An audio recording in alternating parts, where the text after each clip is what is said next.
Hi there. I am going to dedicate today's vlog on a piece that I wrote 20 years ago.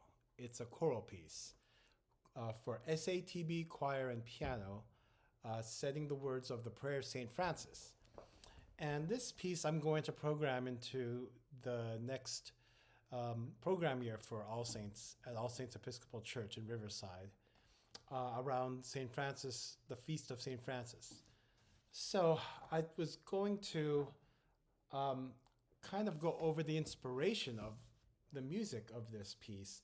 I wanted to write something for choir that had a more kind of popular jazz, easy listening kind of sound to it.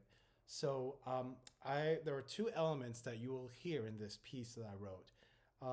The bass line is often in stepwise motion, either ascending or descending, often built with a triad. So here's the first bass line going up.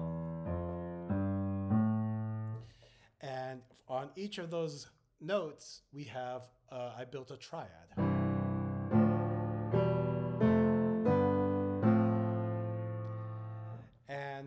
And then it resolves, that particular sequence resolves 5, 1, and then you'll hear this bass line, varied, of course, because it's a bit boring to just do the same thing every time. So every time I do it, there's a little bit of a variation on the melody and the bass.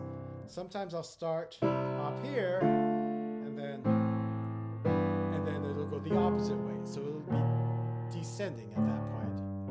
And then instead of starting on the tonic in the key of C, like I've been doing, I would start on the third in a different register, give it some more variety. Well, at the same time, people understand that this is the pattern that I'm setting up, so people can still engage with the music and not feel like it's a completely random set of notes. What you'll hear later on is a similar motive with the same idea, ascending steps, but this time it's a motive of only 3 steps. Also with major triads are built on it. So you hear that as a secondary theme, as you will. And then in the middle, in this sort of B section, in a different key, we're not in the key of C major anymore. We hear this ascending line again in the bass, moving in contrary motion with the soprano, which is the strongest motion in music.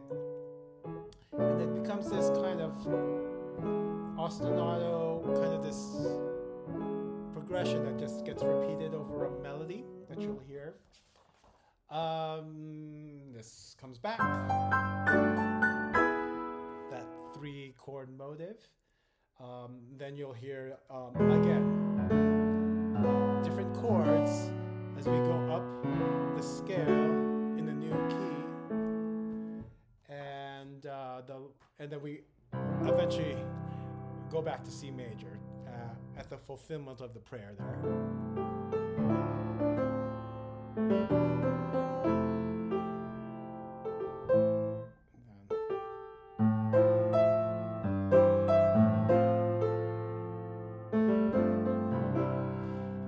So that's that melody, and then I do something near the end where I completely go in a different key, very different from C major. It's a bunch of flats, and the flats increase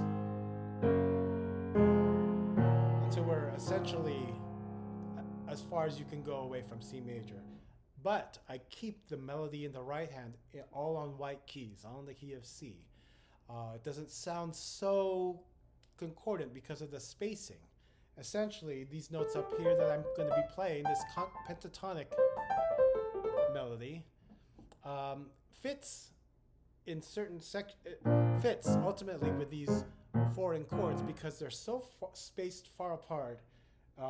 These pentatonic notes act like very high in the harmonic series. So it sounds like this.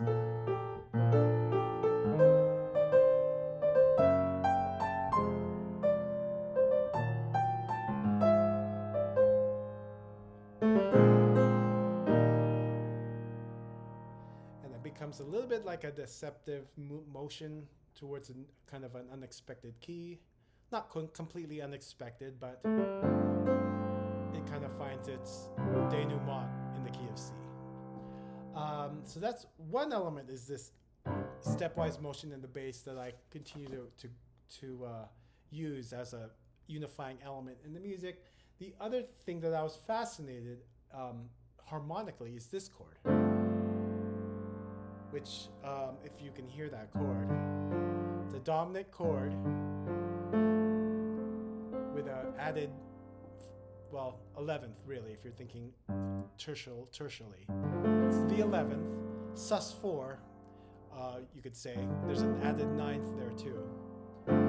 But at the conservatory, San Francisco Conservatory, we were talking about different ways of coloring the dominant chord. So, you could just have a straight triad, 7th chord, you could add 13th, you could have a 13th, you could have a 9th, and then the 11th.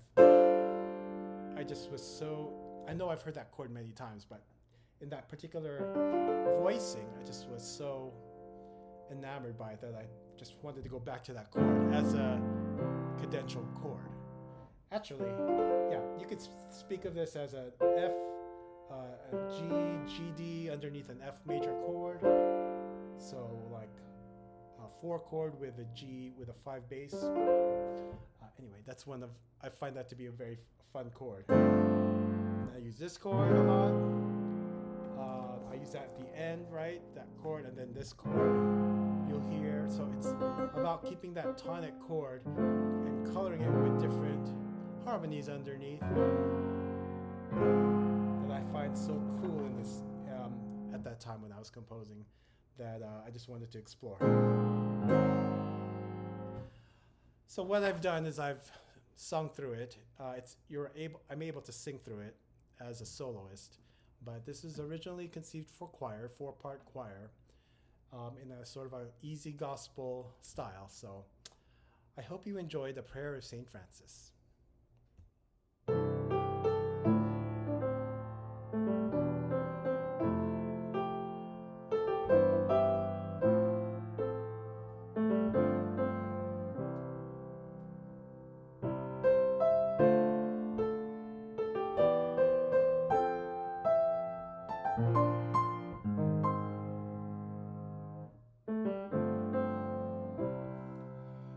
Lord, make me an instrument of your peace.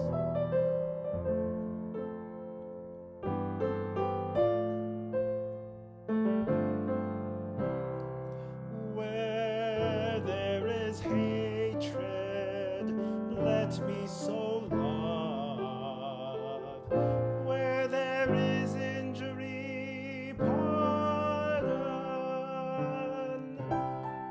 Where there is doubt, faith.